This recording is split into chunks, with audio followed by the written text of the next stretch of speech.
Peuple de France, bonjour, bonsoir. La France va mal. Ah, là, c'est vraiment très très tendu en ce moment. Les vaches à lait de l'arrière-garde de la République sont les victimes d'un véritable programme d'extermination fiscale. Exsangue, ils croulent sous les dettes et l'impôt. En ce moment, évidemment, c'est la période. Hagards et trahis, ils déambulent tels des zombies sans espoir dans une société qui leur est devenue hostile. C'est moi qui l'ai écrit. Donc, je le pense. Pendant ce temps-là, le chef de gouvernement et toute sa clique s'auto-plébiscitent avec un grotesque vote de confiance. Manuel Valls avait demandé la confiance, il l'obtient, c'est une confiance relative, mais c'est une confiance qui lui permet de continuer à gouverner comme il l'entend. Ils ont confiance, ils sont en confiance, apparemment. Plus personne ne peut les blairer, ils ne représentent plus rien, ils sont rentrés dans les négatifs au niveau des sondages, mais ils ont confiance. C'est-à-dire que c'est un petit groupe de gens, ils se disent « T'as confiance ? Ouais, j'ai confiance ». Donc là, je veux dire, il ne faut pas avoir peur du ridicule. Moi qui ai un certain culot, j'aurais jamais osé sortir des conneries pareilles. Mais bon, vote de confiance, que je vous dise. Se foutre de la gueule du monde et humilier les plus humbles d'entre nous est devenu un jeu de l'esprit en vogue à la cour du royaume de France.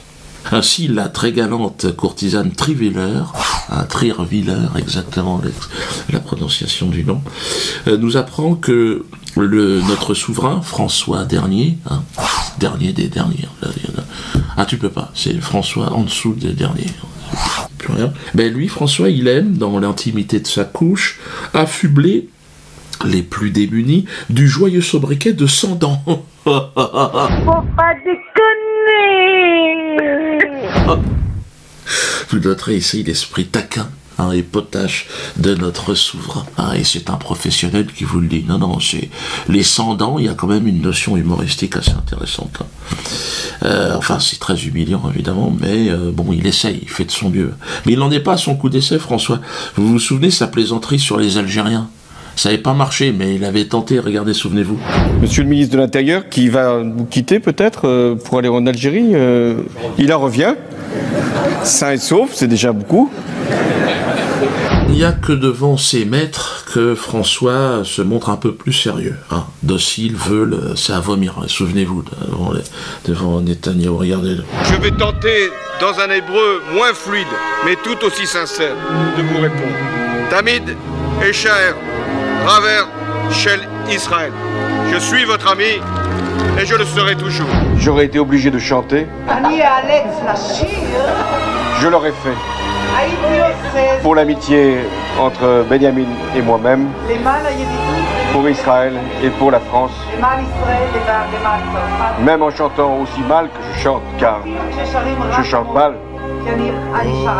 j'aurais toujours trouvé un chant d'amour pour Israël et pour ses dirigeants. Am Israël, Am Israël, Am Israël, Am Israël, Am Israël, Am Israël. Vous l'aurez compris, la France va mal. Les gens n'arrivent plus à payer leurs impôts, ils n'arrivent plus à bouffer, ils en ont marre.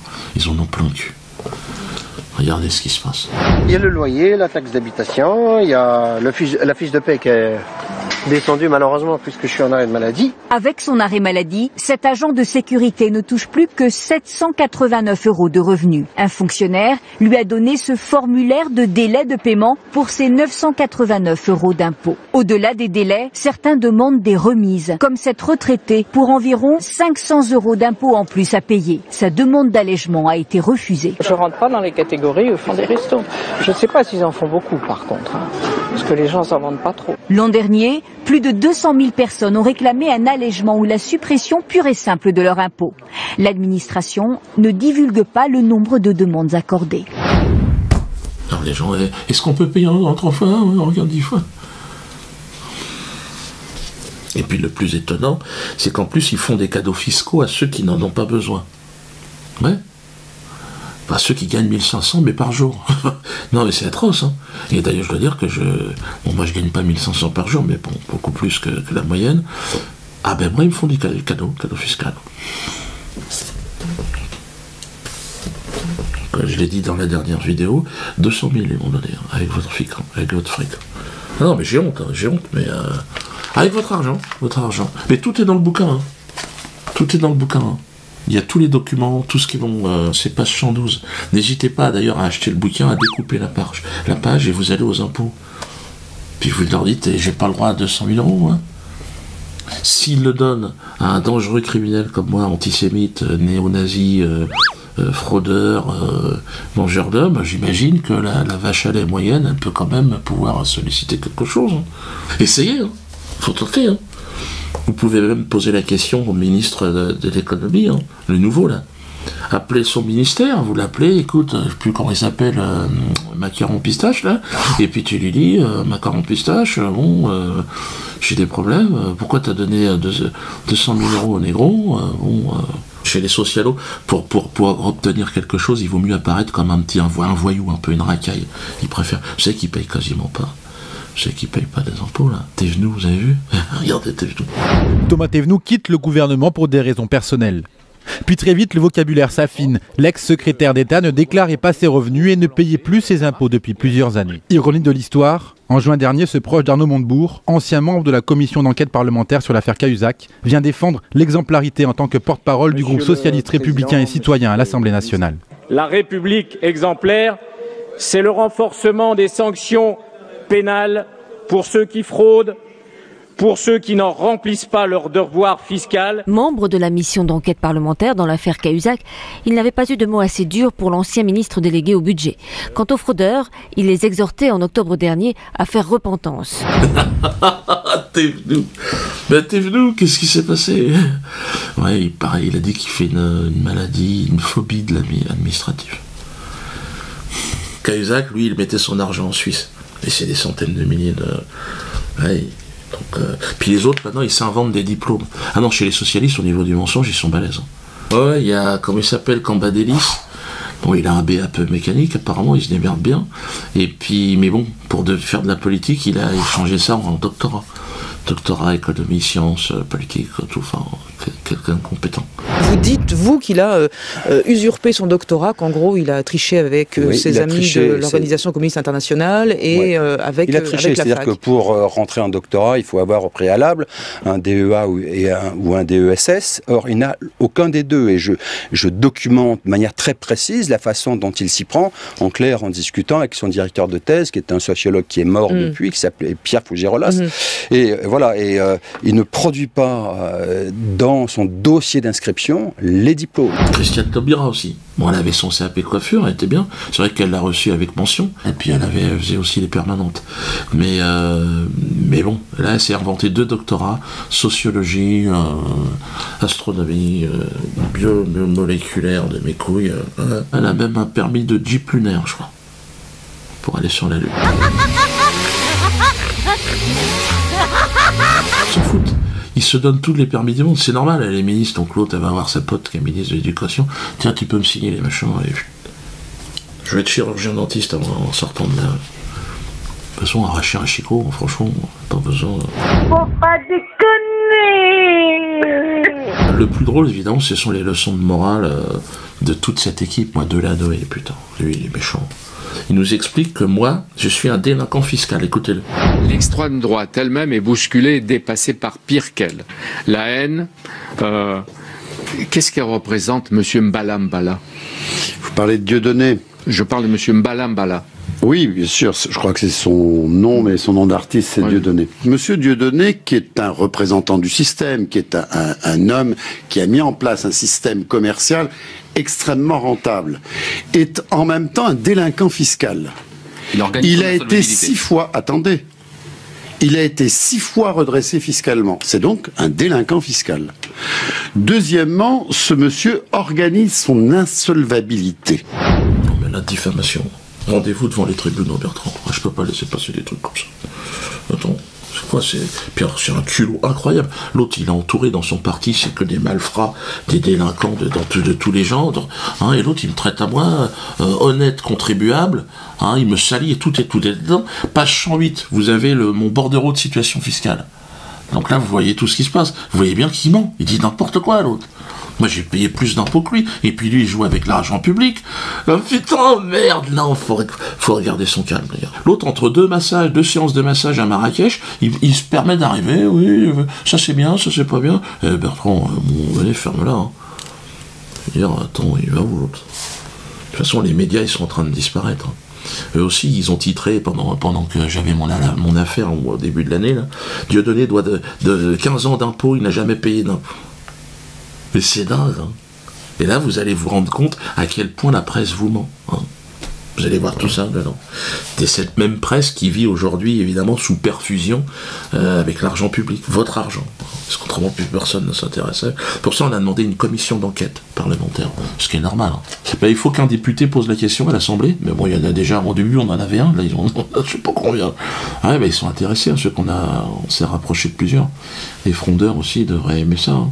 Parce que l'affaire Dieudonné a provoqué des atteintes graves et répétées à la personne et au bien. Non, moi, je parle pas de...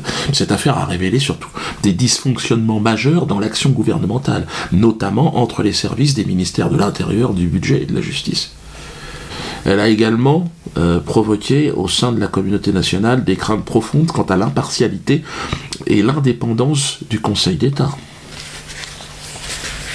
Le Conseil d'État, même à l'étranger, les mecs, rendre une décision en moins de 2 heures. Même pas en 5 minutes, ils l'ont rendu en 20 minutes, 4 pages. Même moi, quand j'écris assez vite, hein, c'est impossible. On a fait les calculs l'autre jour. C'est impossible. Donc il avait déjà préparé, quoi. À tel point que le vice-président de la plus haute juridiction administrative française a dû se justifier. Ah, il a dû se... Mais là, je pense qu'il va le faire devant l'Assemblée. Hein. C'est normal. On ne peut pas faire n'importe quoi indéfiniment. Qui peut croire, après l'affaire Dieudonné, à l'indépendance de la justice? J'en ai parlé, ma dernière, elle a 4 ans. Elle m'a dit, papa, j'y crois pas. Merde, je me suis dit, merde, comment ça va se passer alors? Puis il y aurait tout un tas de questions. On a envie de poser à Jérôme Cahuzac, c'était le ministre délégué du budget. Par décision en date du 1er février 2013, vous avez accordé, Jérôme Cahuzac, une remise fiscale d'environ 200 000 € à Dieudonné. Pour quelle raison? Il faut répondre. Hein. En avez-vous informé le président de la République et les autres membres du gouvernement? Question à Bernard Cazeneuve, actuel ministre de l'Intérieur, à l'époque ministre délégué du budget. La remise fiscale d'environ 200 000 € accordée à Dieudonné a été validée définitivement sous votre ministère le 30 novembre 2013, c'est-à-dire quelques semaines avant ma première date à Nantes. Ouais. En avez-vous informé le président de la République et les membres du gouvernement pendant l'interrogation? Si oui, à quelle occasion?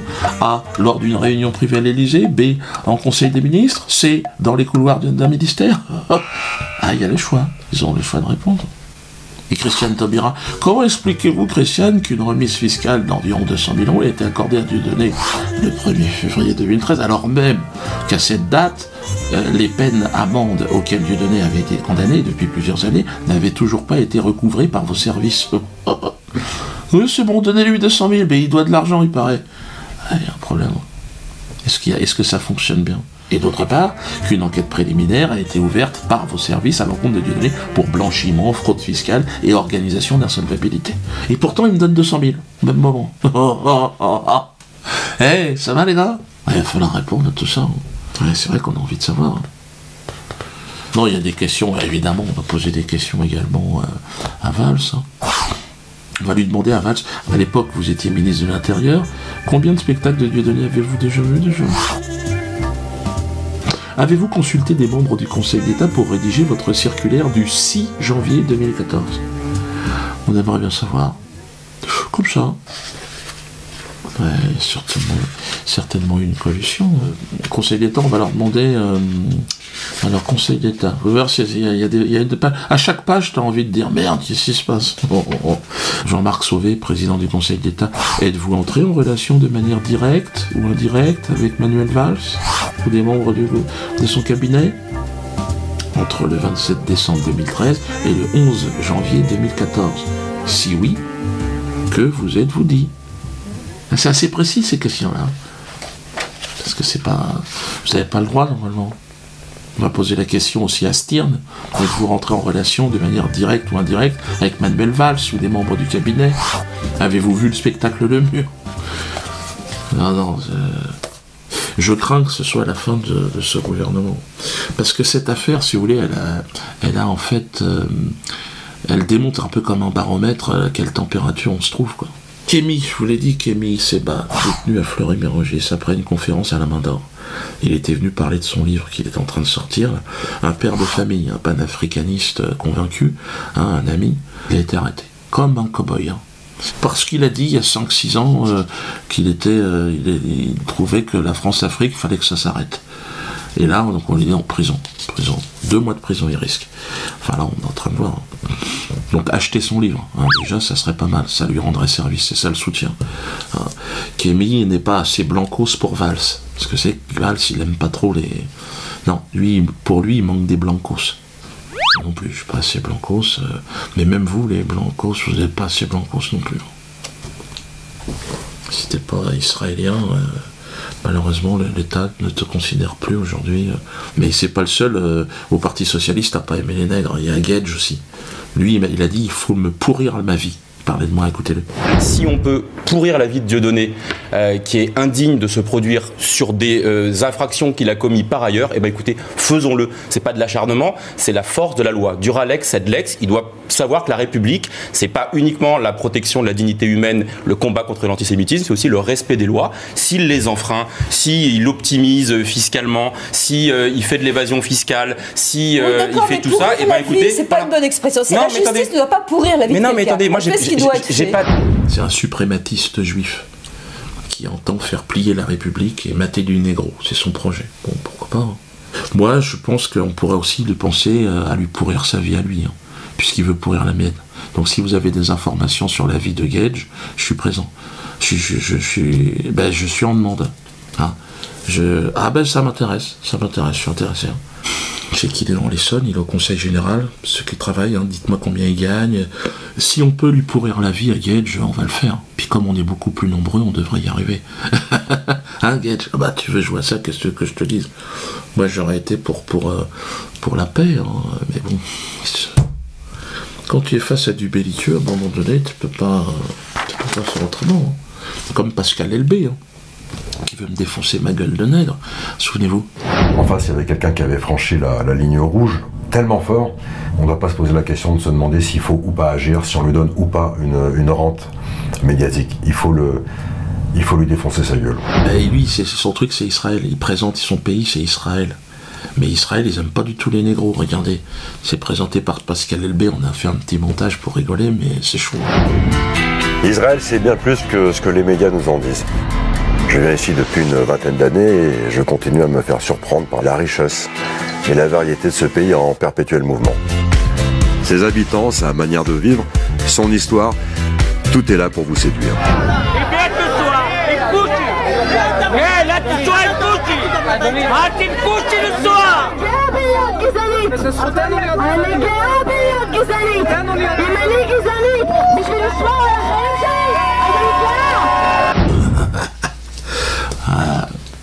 Donc, apologie de terrorisme. Vous avez vu que là même, ils essayent de faire passer une loi par rapport à ça.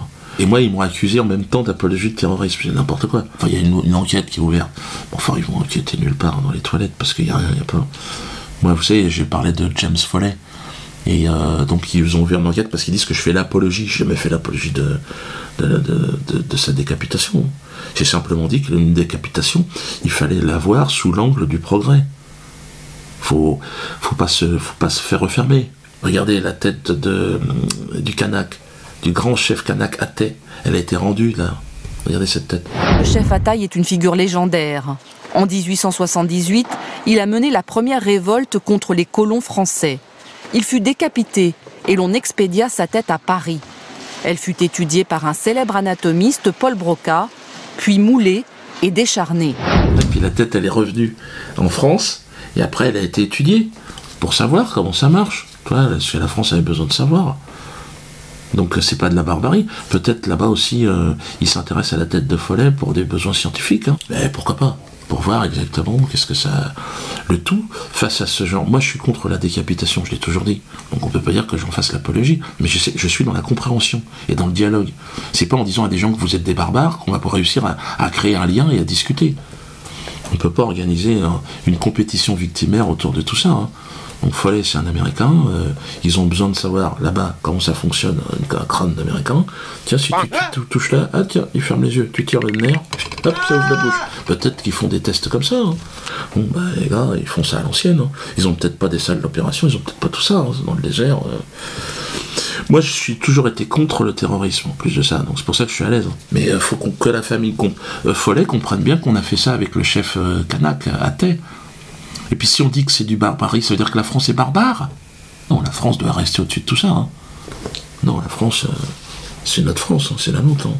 Mais bon, ça me permet évidemment d'aborder la question de Kader de Bobigny qui m'a écouté. Il est venu, il est là. Bon, vous voyez, à quoi ça sert hein? Moi, avec mon atelier de chansons potage, je crée du lien. Moi, je dis c'est une bonne chose, Kader. T'es toujours mieux à chanter des chansons, faire des bruits de paix, regarde, écoute ça. Ouais, c'est toujours mieux que de décapiter quelqu'un. Kader, il m'a appelé, m'a dit bon ben voilà, ton projet de garage, ça m'intéresse moyennement, mais j'ai peut-être un spectacle. Donc j'ai dit écoute Kader, tu viens, on en discute, tu te calmes. Et il m'a dit bon, j'ai pas envie de décapiter aujourd'hui, j'ai envie de faire rire les gens. C'est pas du bon boulot ça? Donc là, je dis on est bon. Hein? Donc Kader va revenir et il a un spectacle. Bah, il va vous en parler. C'est bien Kader. Hein. Attendez, je vais le laisser à ma place, bougez pas. Bon bah, je suis content d'accueillir Kader. Ça fait plaisir. Hein? Bonjour Kader. Kader qui revient effectivement de l'atelier de chansons potage de Poissy, c'est une bonne chose. Bravo, le parcours. Merci, merci. Hein non, bah c'est vrai, parce que passer comme ça de l'Irak, du désert irakien à la scène parisienne, bah c'était pas joué. Oui, il fait plus chaud en Irak quand même. Kader, il fait plus chaud en Irak. Bon, Kader, je crois que c'est bon, la décapitation c'est loin maintenant? Oui. Ouais. Oui, ça y est. C'est fini? C'est fini, ouais, ça y est. Bon, on salue peut-être les copains de l'atelier de chansons. Germain qui m'a beaucoup aidé, Carlos. Ouais, Alfredo. Et Alfredo, ouais. Il m'a appris chorégraphie, il m'a appris le sens de la chute, les vannes tranchantes, tout ça, c'est tranchant. C'est bien, bon, on peut dire aussi que Mehdi Ménouche, bah, il fait partie de l'atelier chansons depuis peu de temps, donc on est en train de se développer, puis d'essayer de donner un peu d'espoir aux gens. Bon, si je pose un couteau devant toi aujourd'hui, t'en es où? Si je te le pose là, tu réagis? Ouais, non, t'es pas prêt, tu vois? T'as vu? Je l'ai remarqué tout de suite. Ouais, voilà. Non, c'est bon. Le spectacle, tu l'as appelé comment? Mort de rire. Mort de rire, le titre. Et on est toujours encore un petit peu dans l'univers un petit peu de la décapitation. On est encore un peu en Irak, là. Explique un petit peu ce que tu as voulu faire. Je parle, en fait... le fait de côtoyer tous les collègues à l'atelier de chansons potage, on parlait beaucoup de la mort, en fait. C'est très présent. Et en fait, je me pose la question que se posait tout le monde. Qu'est-ce qui se passe après la mort? Ça, c'est une vraie question. Ça, c'est une question existentielle que je me suis posée. Et tu te l'es posé la question quand tu étais dans le désert avec Follet? Bah, c'était un peu pour ça, en fait, que je suis parti. J'avais besoin de savoir... en vrai, parce que bon, je regardais sur internet, mais on sait pas. Non. Les gens, en vrai, ils savent ce qui se passe après la mort. Et je lui ai dit, d'ailleurs, c'est traduit, mais c'est pas traduit de la bonne manière. Je lui ai dit, tu me dis ce qui va se passer, tu m'expliques ce qui va se passer. Ouais. Peut-être éviter de refaire parce que ça va te remettre en tête des trucs. Mais ça va, t'as l'air. C'est fini. C'est fini. Hein? Mort de rire. Mort de rire, c'est le titre du spectacle.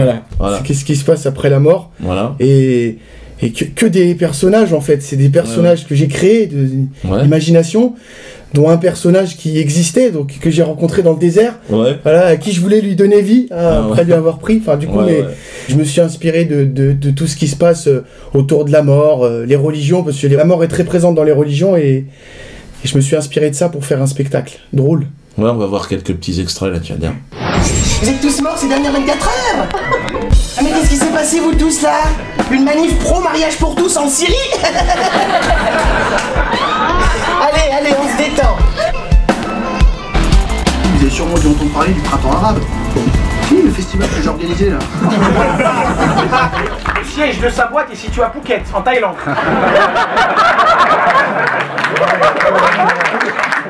Il a été obligé de délocaliser, enfin.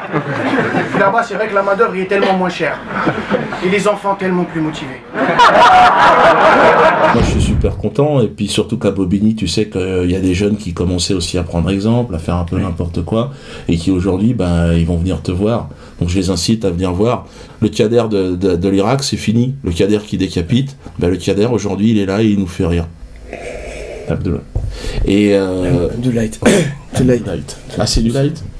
Oui, je parle arabe. Abdoulaït. Abdoulaït, très important. Et qu'est-ce que tu as à dire aujourd'hui à ces jeunes qui s'enrôlent et qui partent en Irak? Faut pas aller en Irak. Voilà. Faut pas. Ça fait trop chaud. Déjà, il fait trop chaud. La crème, en plus, la combinaison, non, faut pas aller en Irak. Il faut pas décapiter les gens. Faut pas décapiter les gens. Faut pas décapiter les gens. Non, je crois que c'est vraiment un message très important. Faut pas décapiter les gens. Pas d'apologie d'actes de terroristes. Alors, ça c'est vachement bon, parce que c'est pas encore très bien compris. Mouloud de Bobigny, bon, il est encore dans ses délires, il va mal, il a un problème psychologique, et il est toujours en train de s'identifier, on sait pas quoi, et Mouloud, rejoins-nous. Mouloud de Bobigny. Rejoins-nous à l'atelier de chanson potage. Essaie de faire ressortir toute cette violence qui est en toi. Regarde l'exemple aujourd'hui de Kader. Mouloud, viens, voilà. Parce que on va bien travailler. Voilà. Tu vas revenir. Toi, t'es parti loin quand même, on peut dire. T'es allé loin. T'es loin. non, mais t'es modeste. T'as quand même décapité des gens, t'as massacré des gens. Et aujourd'hui, tu nous fais rien. Et c'est ça qui est important, parce qu'il y a trop tendance à montrer le jeune de banlieue comme un potentiel terroriste. L'exemple de Kader est là pour vous dire, mort de rien. Mort de rien. Merci en tout cas. Et puis, merci beaucoup. Puis moi je serai là pour le spectacle. Alors c'est quel jour et c'est quand?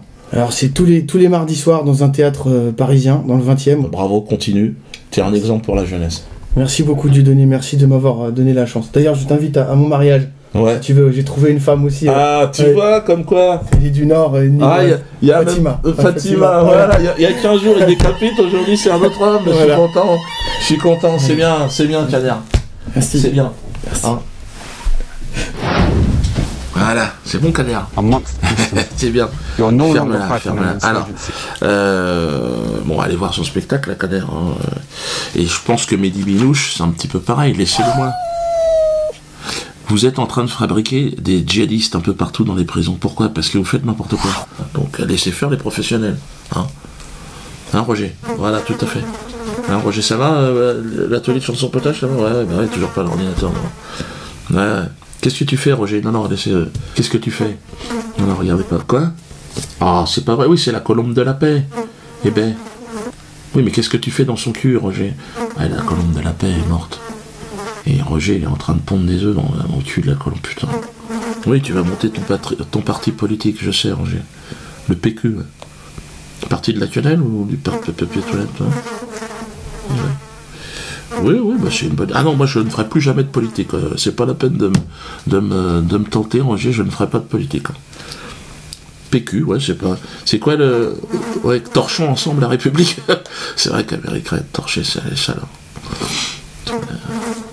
Non, moi je ferai pas de politique. Je veux bien te soutenir, mais je ferai pas de politique. Ah non, c'est hors de question.